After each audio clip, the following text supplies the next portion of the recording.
Economia partidei Delgado, acolo este va fi corner, dragi ascultători.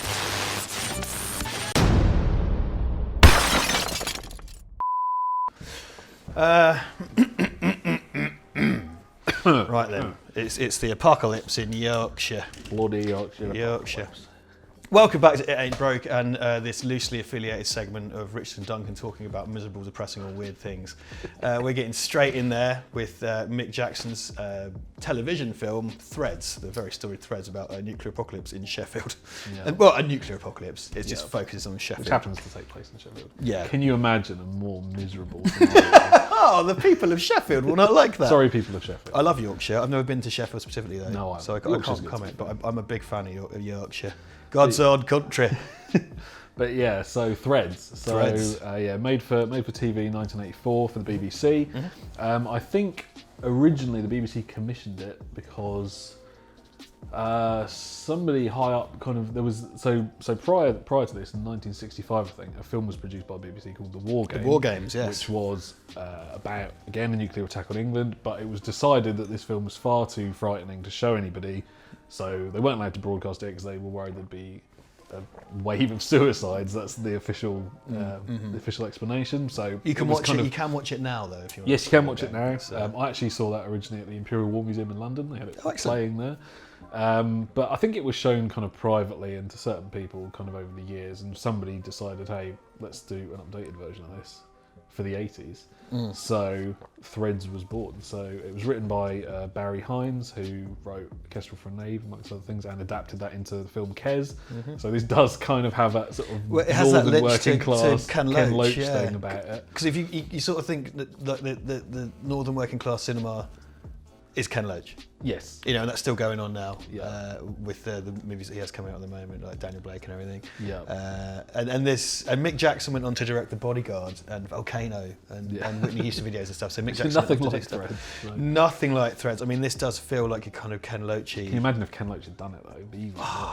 That would be so Yeah, it's sort of like Kathy Comes Home with nuclear bombs. Yeah. So the basic plot, the start of the movie, it's kind of divided into two halves. So about the 45-minute mark into the film, the actual nuclear attack takes place. The preamble leading up to that kind of focuses around two families, specifically this couple, Jimmy and Ruth, who are, Ruth becomes pregnant and they're sort of going to have a sort of impromptu wedding and stuff like that, and they're planning out, they buy a flat, etc. And they've got their two families. In the background, while all of this is happening, there's kind of a sort of crisis bubbling in Iran between the US and the Soviet Union, who are kind of basically fighting over oil resources. The Soviets move in to kind of take it, the US don't like it. You know, there's all this kind of stuff which you see happening in the background on various TVs which get kind of switched off, and radios, like everyone's kind of trying to ignore it. Very effective. Yeah, it's really good. Very effective. Yeah, and then you occasionally have interjected statistics on the screen, kind of like a sort of telex thing that just come in about what's going on kind of in the background while everyone's kind of going about their normal lives. That whole thing kind of escalates. There's a small nuclear exchange in Iran on the battlefield. Word gets out about that, and then things start coming to a head. There's mass protests. The police start arresting. Go back to Russia! Yeah, there's kind of these trade unionists going on, and the police start arresting kind of known subversives, I think they're referred to as. That in today's climate is one of the most chilling parts of this, when the police are arresting subversives. Yeah, and then this all kind of leads up to the actual nuclear attack, which takes place about 45 minutes into the film. Additionally, in the sort of preamble, we see the local council kind of setting up a kind of wartime devolved government thing just for the area, which quickly falls apart once things come to a head. It's quite a lengthy period of all this sort of preamble to the actual attack, and then we have that sequence, and then the rest of the film is basically a gradual decline of civilization over the next I can't remember how many, it's several years I think by the time we get to the end. By the time we get to the end, it's enough for Ruth's baby to have had a baby of her own. Yes, which is the climax of the movie. We could say 15 years comfortably. Could be younger, could be older. Yeah, I think I can't quite remember how long. And also beyond after the attack, we get increasingly larger time skips.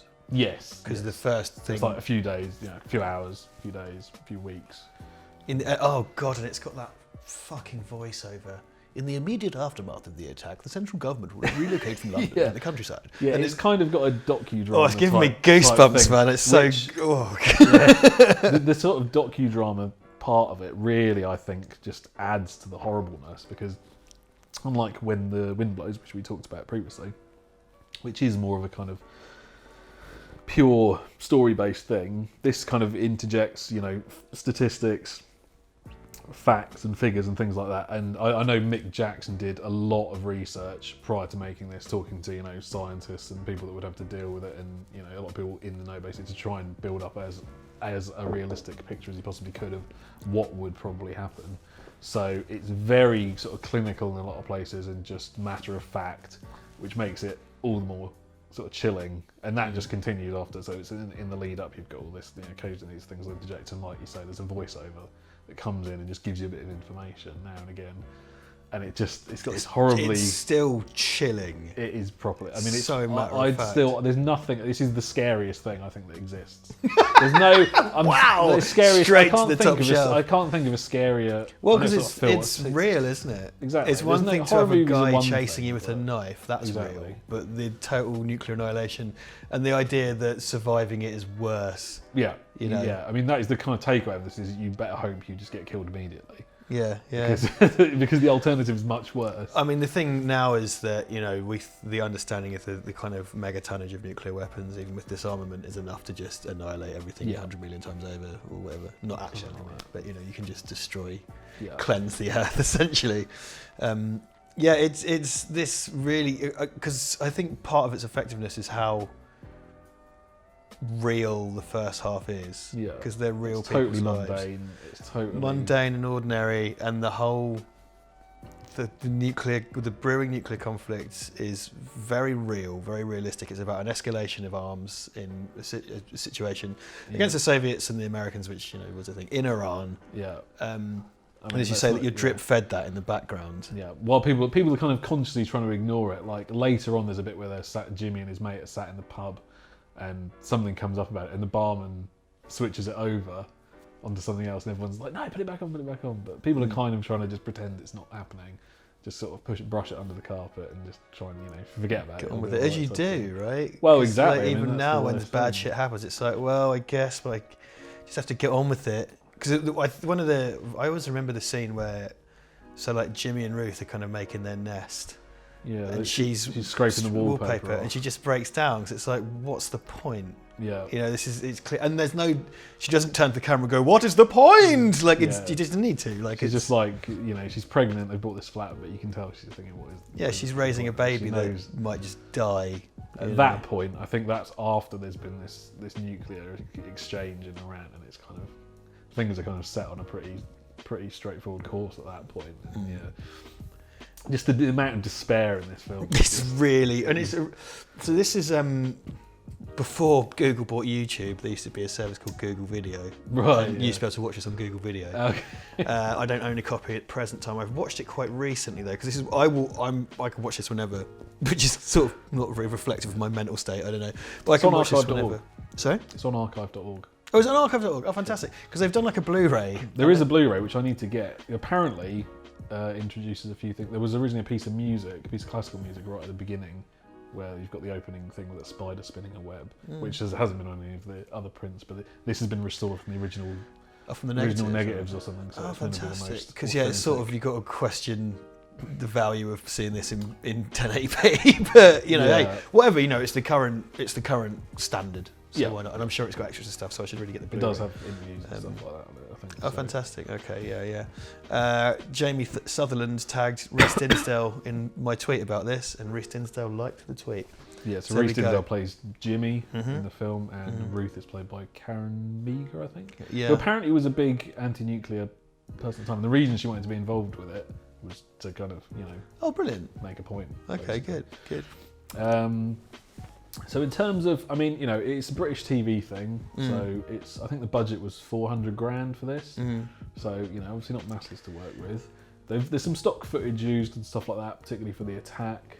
but I don't really think. Well, there's some good effect stuff, like because when there's a Compton mushroom cloud. Yes. When the woman wets herself. Yes, When behind the Sheffield. sort of And also town centre, yeah. Sheffield gets a direct hit as well, which is like, oh god. Like, and you Yeah, see- so I think the first, because there's, it's a proper global exchange basically. So first a bomb drops at an RAF base nearby, so it destroys a lot of stuff, but everyone's kind of fine. And then there's a direct hit on Sheffield, and that's kind of where it really escalates, which is done really well. I really like the way the direct hit's done in this. So the audio is completely cut, and then you just see these kind of white flashes. You see like people on fire and stuff like this. And the main characters kind of just brief quick flashes, edits. but completely silent on the audio.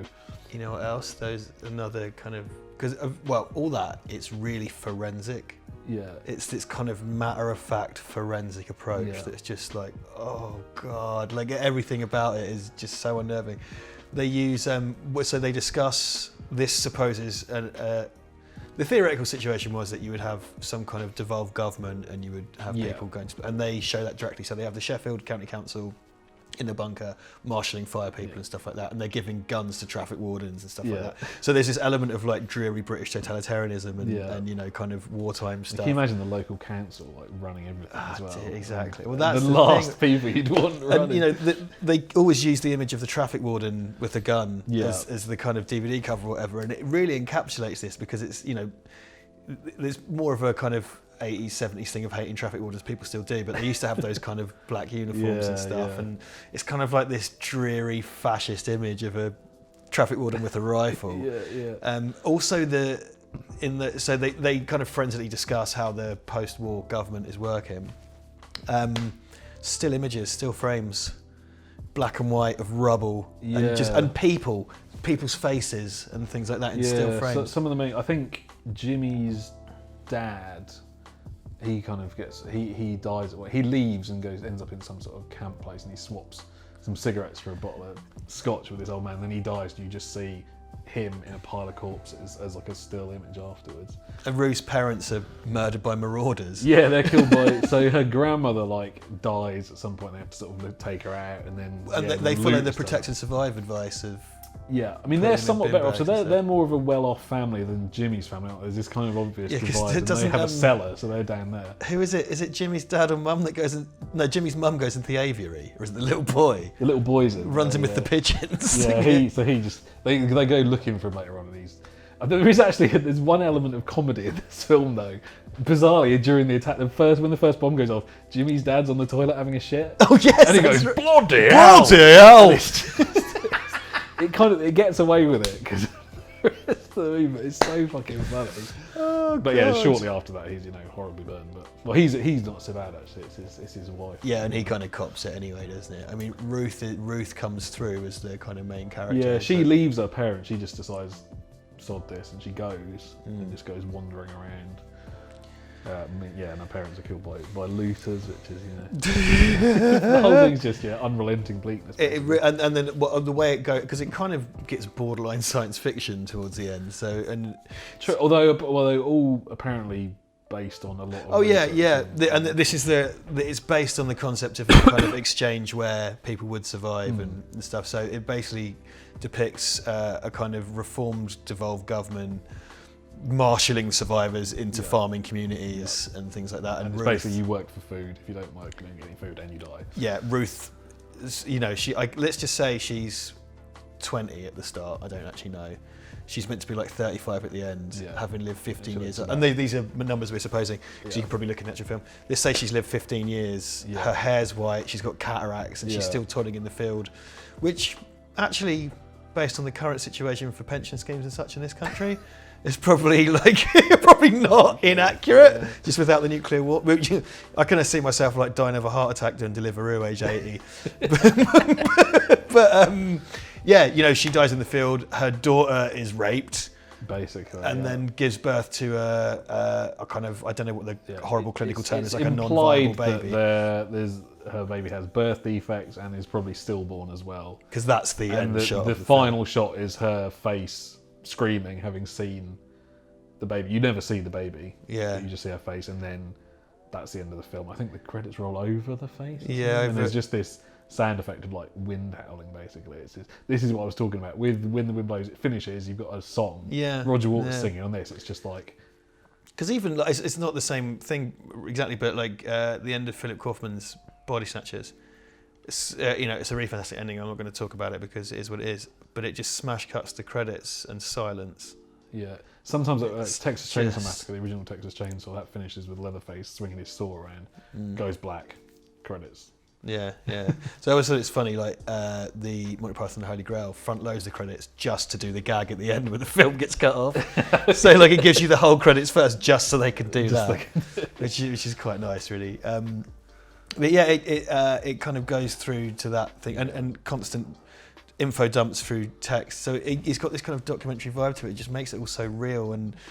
It's this sort of like dreary British apocalypse. Yeah. I mean, that's something that always gets mentioned with this, but around or maybe like a year before, there was an American TV production called The Day After. Yeah, with like Steve Guttenberg's in there. Yeah, which is a way more, I mean, it's still, it's a nuclear apocalypse, so it's reasonably bleak, but it's a much more American kind of... Yeah, you're not going to get what you get Everyone's just a bit grubby and it'll, there's a bit of hope at the end. Right. Not whereas in this is like, this not is, in threads. Ken Loach does it, The Loach style. Yeah, I mean, it's something kind of baked into it, isn't there? There's something baked into threads. It's going back to what we discussed earlier with Whistle I'll Come to You. It's the kind of thing, it's got that public information film thing about it. I mean, I didn't say this until I was in my 20s, but you can imagine if you accidentally saw this as like a 10-year-old, that's like, we had Ghostwatch. Yeah, right? I'm happy to have had Ghostwatch rather than Threads. Like, Jesus Christ. I mean, this is definitely, but on the same token, it's the sort of thing that everybody should probably see. Everybody should see Threads. And if it is on archive.org and you haven't watched it, I strongly recommend you go watch it because I think everybody needs to see Threads. Yeah. We've been asked about this a bunch of times, by the way. Okay. And when I said online that we're doing Threads, a lot of people were very excited to hear that we're doing Threads. I mean, it's a notorious piece, isn't it? It's one of those things that you, and it is kind of, it's the granddaddy of, it's the gold standard of post-apocalyptic stuff, not in a kind of because it does feel, way. because it's a drama and it's very much in the mould of British drama at the time. It's none of it's studio based though. I mean, it's all film. And I think that's what grounds it. The first half of it feels like a kind of British soap opera or British drama. It's allegedly originally they wanted to get the cast of Coronation Street to be the cast. That's what I heard. Some contractual thing, it didn't happen. I know. I mean, I suppose going out to the BBC as well probably. But I think the fact that as well the cast are, I mean, pretty much unknowns really helps it. I think if you did something like this and you had known people in it, it would a detract. bunch of. I think particularly, I see why at the time, because now the idea of casting soap opera people, that's not the same as it was then. No. I think now it's kind of got increasingly trashier in the soap opera sphere, and I'm not saying it was ever fucking Shakespeare, but to do that then would be different to doing it now. And something like EastEnders, for example, is unrelentingly fucking bleak, right? But now it's kind of stupid. Yeah. Like when I was you can have Danny Dyer in this, like. Yeah, right. It used to be about Mark Fowler's missus dying of AIDS. Yeah. You know what I mean? And now it's like someone turns out to be a spy or whatever. I don't know. They're almost like those Central American telenovelas, whatever. So yeah, it's so grounded, and a lot of it's interpersonal and stuff, and then it kind of escalates. And like I said, forensic. And despite being drama, despite the fact that I watch it mostly for entertainment, it feels educational. Because it's giving you real. I mean, they tried as hard as they could to kind of make it realistic. Yeah, and on that money. And that's what makes it so terrifying. I think keeping it at that level, at the level of real people, your man on the street, that's what makes it work, I think. Yeah, definitely. I think the the actual design of it is just brilliant as well. Like, there's a lot of images in this that will totally stay with you. You know what I mean? After you've seen it, it's a lot of just weird things. Like, there's a bit like when Ruth leaves her parents' house and she goes wandering around in the streets, and there's this woman with holding a baby. It's just charred and just shit like that. You just like. And those when the bomb goes off, those quick cuts of like burning corpses and stuff. Yeah. And there's a bloke crawling around like the rubble with the flames and stuff like that. And it's just like, it's proper. There's just something about the way they've done it that it really, although it is low budget and you have stock footage in there and stuff like that, it's just bang on the money. Like, it just looks horrific. Everything in it looks horrific, and all the stuff, you know, following you, the nuclear winter and all the rest of it. It's just and things like so like when in the kind of future segments, which I suppose would be around 1999 or 2000. Maybe, yeah. Like there's like kids sat watching a kind of warped old videotape. Yeah, in a school. The kind of education, yeah. And they've done that thing of like you know, language, because so one of the more subtle things in it is what it's saying for any future generations, because like language is decayed. Yeah, they just have a couple of words, don't they? Yeah, they kind of grunt at each other and use like single syllables and stuff like that, and you know, maybe, you know, radiation, or it's just the lack of socialisation or something. But yeah, like, I think it's just there's no time for education, is there? Like, yeah, they're too busy toiling in the fields. Like, that's it, like. And I think it even says like how, you know, it was like it would be like, for a number of years, harsh winter disrupts the growth of crops. Many will starve in this period. Yeah, but it's just as clinical as that. And talk about fallout and stuff. And obviously they do talk about the effect on people's health. And I think they do say something about people's, you know, because there's no, something's destroyed the ozone layer, so UV's that's destroyed why she gets eyes. cataracts. Yes, that's why Ruth has cataracts. Way more ultraviolet radiation. Ultraviolet radiation, yeah. Yeah.